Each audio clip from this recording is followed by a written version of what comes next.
Hello everyone. हमने देखा था इंडस वैली सिविलाइजेशन के बारे में कि जो सिविलाइजेशन था इंडस वैली सिविलाइजेशन किस जगह पर, उसका ज्योग्राफिकल एक्सटेंशन किस जगह पर था। उसके बाद इंडस वैली सिविलाइजेशन के बाद हमारा आता है वैदिक पीरियड। वैदिक पीरियड वैदिक पीरियड को दो पार्ट्स में डिवाइड किया गया है। वैदिक पीरियड्स को दो पीरियड्स में डिवाइड किया गया है। एक को कहा गया आपका Rigvedic periods and second one is later Vedic periods. ठीक है, ऋग्वैदिक पीरियड्स की बात करें तो इसका जो टाइमलाइन है 1500 बीसी टू 1000 बीसी। जैसे हमने देखा था जो इंडस वैली सिविलाइजेशन है उसका टाइमलाइन 3700 टू 1700 बीसी। ये आपका इंडस वैली सिविलाइजेशन का टाइमलाइन था। 1700 में क्या हो गया, डिक्लाइनिंग स्टार्ट हो गया इंडस वैली सिविलाइजेशन का। उसके बाद जो आर्यंस थे, आर्यंस का इंडिया में इन्वेजन हो गया। आर्यंस का इंडिया में इन्वेजन हो गया तो ऋग्वैदिक पीरियड जो 1500 1000 बीसी तक है उस टाइम पे आर्यंस इंडिया में सेटल हो गए। किस जगह पे सेटल हो गए? ये आपके सेटल हो गए सप्त सिंधु रिवर। सप्त सिंधु मतलब लैंड ऑफ 7 रिवर्स। जो 7 रिवर्स हैं जिनको सप्त सिंधु कहा गया है उसके बैंक्स पे इन्होंने अपना एक सिविलाइजेशन बनाया जिसको कहा गया ऋग्वैदिक पीरियड। लेटर वैदिक पीरियड में क्या होगा, लेटर वैदिक पीरियड में ये ईस्टर्न साइड में और एक्सटेंड कर मूव कर जाएंगे। ईस्टर्न साइड्स में क्या कर जाएंगे, मूव मतलब जो गंगा वाला एरिया है, गंगा वाला एरिया है ये उस साइड मूव कर जाएंगे। उसके बाद आपका वहीं से स्टार्ट हो जाता है महाजनपद। महाजनपद से स्टार्ट हो जाएंगे। महाजनपद के बाद आपका बड़े बड़े किंगडम्स आ जाती हैं, मगध आ जाता है, अवंती आ जाता है। ठीक है, बहुत सारी किंगडम उसके बाद आती है। अब बात करते हैं, हम सबसे पहले पढ़ेंगे ऋग्वैदिक पीरियड की कि ऋग्वैदिक पीरियड का टाइमलाइन क्या है, इसके फीचर्स क्या है, इस टाइम पे सोसाइटी कैसी थी, रिलीजियस पॉलिसीज इस टाइम पे क्या थी, ठीक है, और रिचुअल्स कैसे हुआ करते थे, इसके बारे में पढ़ेंगे ऋग्वैदिक पीरियड। ऋग्वैदिक पीरियड की बात करें तो 1500 बीसी से 1000 बीसी तक ये फ्लोरिश करती थी। इसकी जो टाइमलाइन है वो 1500 बीसी से लेके 1000 बीसी तक है। एंड इसका ज्योग्राफिकल एक्सपेंशन की बात करें, ये सप्त सिंधु वाले एरिया में आए। किस जगह पे सेटल्ड हुए? सप्त सिंधु वाले एरिया में सेटल्ड हुए। एंड सप्त सिंधु क्या है? Land of 7 reverse. 7 रिवर्स ये है आपकी सप्त सिंधु। सप्त सिंधु, सिंधु का मतलब है इंदस।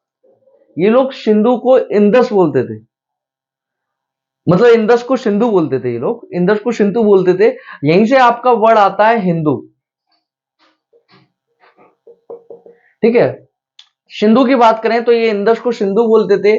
जो बाकी और रिवर्स हैं उनके अलग अलग नाम ऋग्वेदा में मेंशन किए गए हैं, क्योंकि ऋग्वेदिक पीरियड ही कह रहे हैं क्योंकि इस टाइम पे ऋग्वेदा था। ऋग्वेदा में मेंशन थी वहां की सोसाइटी के बारे में, क्या क्या चीजें करते थे वो लोग, क्या रिचुअल्स थे उनके, ठीक है, कैसे वहां की पॉलिटी थी, इसके बारे में। तो सिंधु रिवर को मेंशन किया गया है इंदस के लिए। जो सिंधु रिवर है वो इंदस के लिए मेंशन किया गया है। विपाश को व्यास के लिए किया गया है। विपक्ष को व्यास के लिए क्या गया है, वितास्ता को झेलम के लिए क्या गया है, वितास्ता को झेलम के लिए क्या गया है।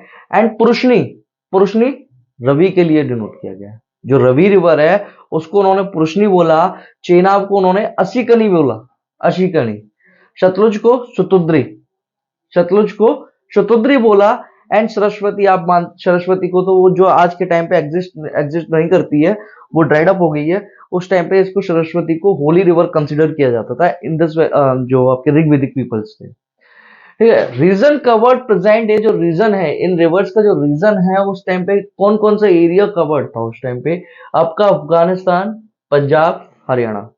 तो आपका जो मेनली जो ऋग्वैदिक पीरियड है, जो अर्ली ऋग्वैदिक पीरियड है वो कहाँ पे आपका सेटल था? अफगानिस्तान, पंजाब एंड हरियाणा वाले एरिया। सिंधु की बात करें, Sindhu Indus is the most mentioned and Saraswati, मतलब जो ऋग्वेदिक की ऋग्वेदा है, ऋग्वेदा में सिंधु, सिंधु को काफी बार मेंशन है, सिंधु को काफी बार मेंशन है। बट जो सरस्वती है उसको होली रिवर कंसिडर किया है। जो आपके ऋग्वेदिक के लोग थे, ऋग्वेदिक के पीपल्स थे, उन्होंने जो सरस्वती रिवर है उसको एक होली रिवर कंसिडर किया है। नो मेंशन ऑफ हिमालयास और गंगेस, मतलब कोई भी उसमें हिमालयास का मेंशन नहीं है। ऋग्वेदिक में हिमालयास का कोई भी मेंशन नहीं है, ना ही गंगेस का कोई भी मेंशन है। समुद्र, जो समुद्र वर्ड है हम इसको सी के लिए रेफर करते हैं, बट उस टाइम पे समुद्र को कलेक्शन ऑफ वाटर के लिए यूज किया जाता था। जैसे कि कोई भी लेक है या रिवर है वो लोग उसको समुद्र कह दिया करते थे, जैसे कलेक्शन ऑफ वाटर है। ये समुद्र रेफर्ड उसको नहीं कर रहे हैं, सी को नहीं कर रहे हैं, सी को रेफर्ड नहीं कर रहे हैं समुद्र, ये ऋग्वेदिक पीरियड की बात करें तो 1500 से 1000 बीसी तक है। जो वैदिक एज है वो स्टार्ट होती है कब से, जब ऑक्यूपेशन ऑफ आर्यंस, मतलब आर्यंस इंडिया में एंटर कर जाते हैं। जब आर्यंस इंडिया में एंटर कर जाते हैं तो ये शब्द सिद्धू वाले एरिया है, वहां पर सेटल डाउन हो जाते हैं। बट आज तक इसकी डिबेट चली आ रही कि इसकी होमलैंड क्या है, जो आर्यंस थे उनकी होमलैंड क्या है। तो डिफरेंट स्कॉलर्स ने डिफरेंट डिफरेंट व्यूज दिए। उसमें से आपका जो आर्कटिक रीजन, किसी ने कहा आर्कटिक रीजन से है, किसी ने बोला तिब्बत से है। तो वही पढ़ेंगे कि किस किसने किस स्कॉलर्स ने क्या क्या बोला। बाल गंगाधर तिलक, जो बाल गंगाधर तिलक हैं वो बोलते हैं कि आर्कटिक रीजन से आए। बाल गंगाधर तिलक बोलते हैं कि आर्कटिक रीजन से आए थे। स्वामी दयानंद सरस्वती कहते हैं कि ये तिब्बत एरिया से आए थे, जो अपना तिब्बत वाला एरिया है चाइना का, ये वहां से आए थे स्वामी दयानंद सरस्वती। मैक्स मिलर ने कहा कि ये सेंट्रल एशिया से आए थे, एंड मोस्ट एक्सेप्टेड यही है कि सेंट्रल एशिया से ये लोग यहाँ पर आए थे। इनकी लैंग्वेज इंडो यूरोपियन लैंग्वेज है। ह्यूनफेल्ड ने कहा कि ये तुर्कमेनिस्तान वाले एरिया में आए थे, तुर्कमेनिस्तान से आए ये लोग इंडिया में एंटर किए।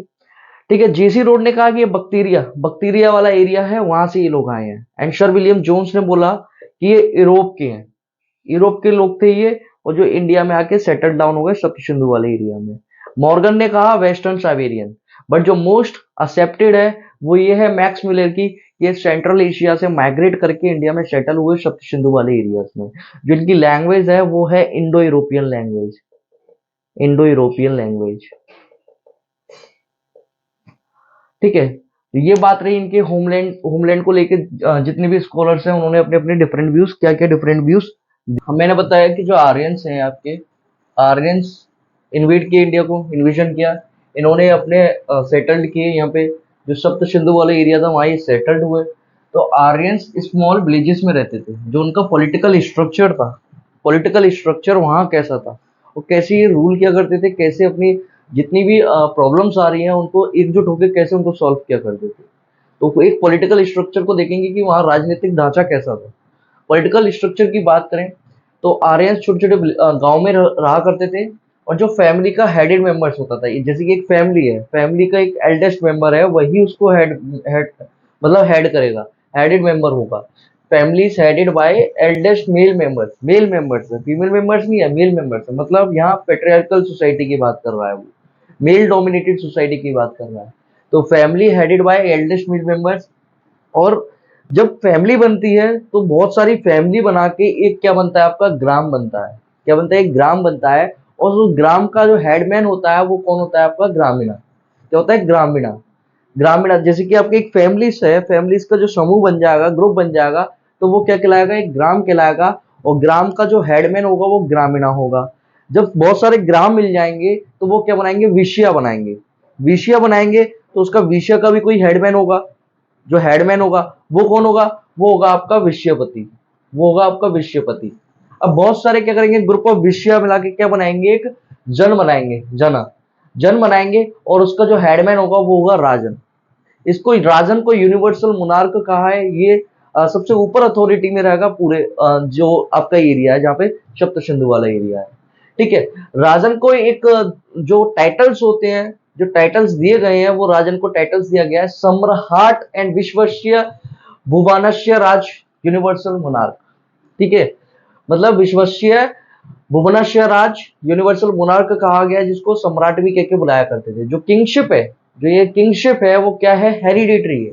मतलब राजा का बेटा ही राजा बनेगा और कोई राजा नहीं बनेगा, राजा का बेटा ही राजा बनेगा। बट इसके पास बहुत ज्यादा पावर है, बट उसकी पावर्स को भी वो इस्तेमाल अपनी अकॉर्डिंग विम्स के हिसाब से नहीं कर सकता है।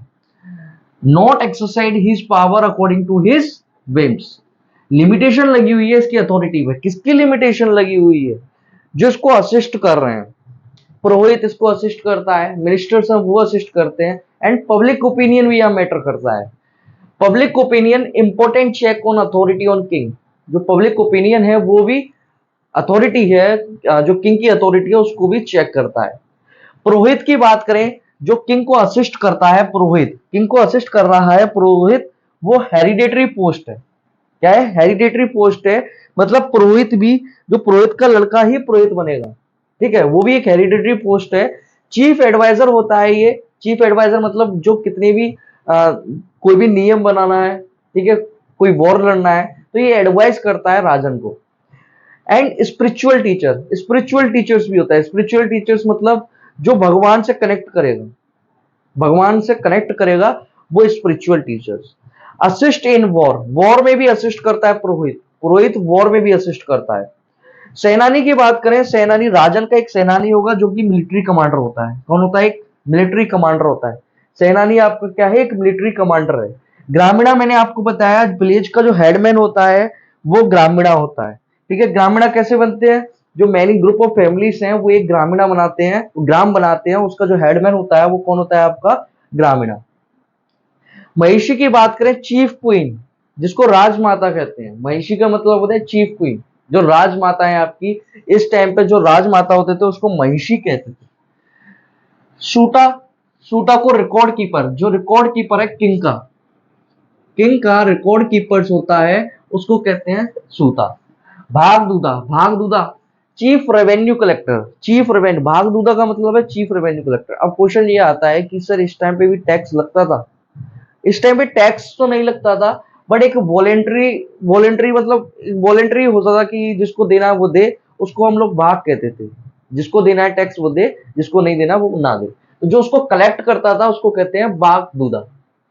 अक्षवप, अक्षवप का मतलब है चीफ अकाउंटेंट, चीफ अकाउंटेंट। ठीक है। काटा, Lord of the imperial house hold, जो इंपीरियल हाउस होल्ड है, काटा उसका लॉर्ड है। मतलब जैसे कि जो राजा का घर है, जो राजा का महल है, उसमें सारी चीजों की व्यवस्था को कौन दिखता है? वो दिखता है काटा। संग्रहिता, एक्सचेकर, एक्सचेकर होता है संग्रहिता। ये सारे जितने भी रेवेन्यू से रिलेटेड मैटर्स होते हैं वो सब कौन देखता है? संग्रहिता। गोविकृता, चीफ ऑफ फॉरेस्ट, गोविकृता का मतलब होता है चीफ ऑफ फॉरेस्ट। ठीक है, चीफ ऑफ फॉरेस्ट, गोविकृता मतलब चीफ ऑफ फॉरेस्ट। समिति एंड सभा एक असेंबली होती है दोनों। समिति में क्या होता है कि जितने भी उस इंदस मतलब ऋग्वेदिक पीरियड के लोग हैं, जहां पर ये समिति है, ग्राम में है या कहीं भी है, तो वहां पे पार्टिसिपेट करेंगे ऑल पीपल्स, होल पीपल्स वहां के रहने वाले। ठीक है, बट जो सभा होती है, सभा में जितने भी एल्डर्स मेंबर्स हैं वो पार्टिसिपेट करेंगे। एक चीज याद रखना, यहाँ पे वुमेन पार्टिसिपेट करती है दोनों में, वुमेन पार्टिसिपेट करती है। मतलब ये है कि वुमेन्स की कंडीशन यहाँ खराब नहीं थी, वुमेन्स पार्टिसिपेट कर रही थी डिसीजन मेकिंग में, क्योंकि ये सभा और जो समिति है ये सारे डिसीजंस लेती थी, रिचुअल्स को लेके, रिलीजन्स के लेके और कैटल्स को लेके, क्योंकि यहाँ की जो इकोनॉमी थी वो एनिमल हस्बेंड्री और एनिमल हस्बेंड्री पे, एग्रीकल्चर पे